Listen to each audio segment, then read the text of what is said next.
One day after releasing a budget that fiscal austere Republicans scoffed at, President Trump taking on the establishment. We're talking about the establishment Republicans, this time on trade. President Trump doubling down on possibly imposing tariffs and a reciprocal tax despite opposition from his fellow Republicans. Roll tape. And I think we should have a reciprocal tax. That's called fair trade. It's called free trade, because ultimately what's going to happen, either we'll collect the same that they're collecting, or probably what happens is they'll end up not charging a tax and we won't have a tax. And that becomes free trade. So what's more important for the Republicans as we head into the midterm elections? Profits for the elites or jobs for Americans? Here to discuss, Tammy Bruce, Fox News political contributor, also a Washington Times columnist, and Capri Cafaro, former Ohio State Senate minority leader, currently Washington Examiner contributor as well. Let me start with you, Tammy. I was really shocked. Maybe I shouldn't have been, but this, first of all, I love when President Trump has these open meetings so the world can watch. I love it. Everyone's on the record. You have a chance to push back. He's not hostile. But he had the most opposition from his own political party. And he had to say to them, he more or less put it out there, okay, so here's the equation. Cheaper imported dumped steel from China means less jobs in America. Higher domestically produced steel in America means more jobs. Which one do you want? Right. I mean, his framing is great. So he's a businessman. He knows if he's looking at America as a company, what's going to be best. America first, but not America alone. A fairness, dynamic. But we shouldn't be surprised at this. His election was not about really a GOP victory. This was about a victory for the people, right? And this is playing out. It's the perfect microcosm of an example of the nature of what Trump represents. And I would say, though, that it doesn't have to be that kind of dichotomy.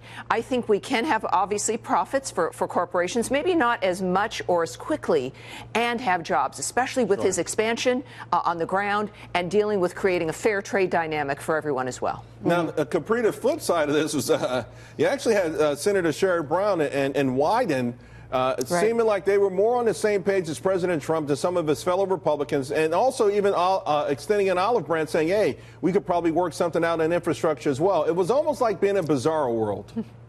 Well, look, I mean, President Trump, this is what he ran on. This is how he won in places like my Ohio and Sherrod Brown's Ohio, because the people that we worked for in the Buckeye State were really drawn to President Trump because of his very firm words on trade, on NAFTA, on things like steel dumping and currency manipulation in particular. So, you know, these are things, and I give Sherrod Brown credit because, you know, he stayed true to his principles. The issue of steel dumping and, you know, fighting against, you know, the depression of steel prices, because, you know, that's something that actually impacts Ohio, something that he's stuck with. And if he's willing to work with President Trump, I think that's something that benefits Ohio and the rest of the country. But this is really a true dichotomy, I think, between sort of the traditional Roy Blunts of Missouri, GOP establishment, it's establishment, NFIB period, chambers. Right?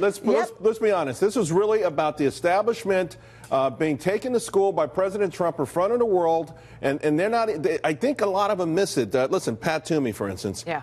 He pushed back really hard against President Trump. He said, well, you know, imported steel is only 16%. Of that, China's only 2%. You had yet another person in the room that says in his own state, there's a steel company that makes very sensitive electronic steel that we never want to have to import from China. Never want to have to import from anyone, but specifically China, Tammy. And yet he pushed back, almost saying that this was a non-event, despite the fact that by the time President Trump came into office, we lost over 7 million manufacturing jobs. And we've been lucky enough to get 200,000 of them back in the first year. Yeah, and the president also couched this to a degree appropriately as a national security issue. That's right. That the world is moving toward war, effectively. We see this, of course, with what's going on with Israel and Iran, et cetera. Russia will be involved in that. China obviously is finishing up its militarization of the entire China Sea. Right. So it's important, I think, and the president has made this point, that this is on the larger issue also of national security.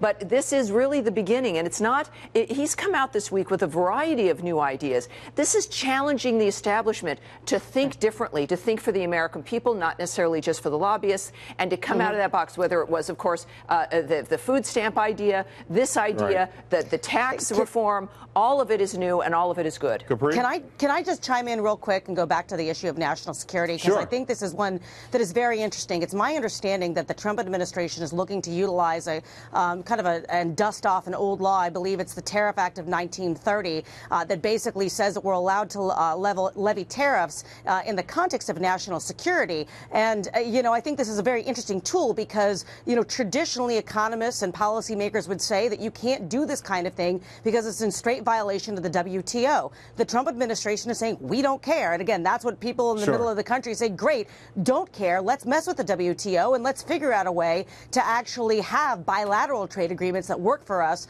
and work for American workers rather than, kowtowing to some kind of a multinational trade, agreement that really is not helping us. So it'll be interesting to see what kind of tools they come up with and what the international, sort of trade dynamics are. Well, this is all due to Trump, though. This is all Trump. And he's firing these salvos. That would be Section 332 of the Tariffs Act of 1930. And believe me, I think the American public was listening. If those lawmakers weren't, they were making a big mistake. Ladies, thank you very much.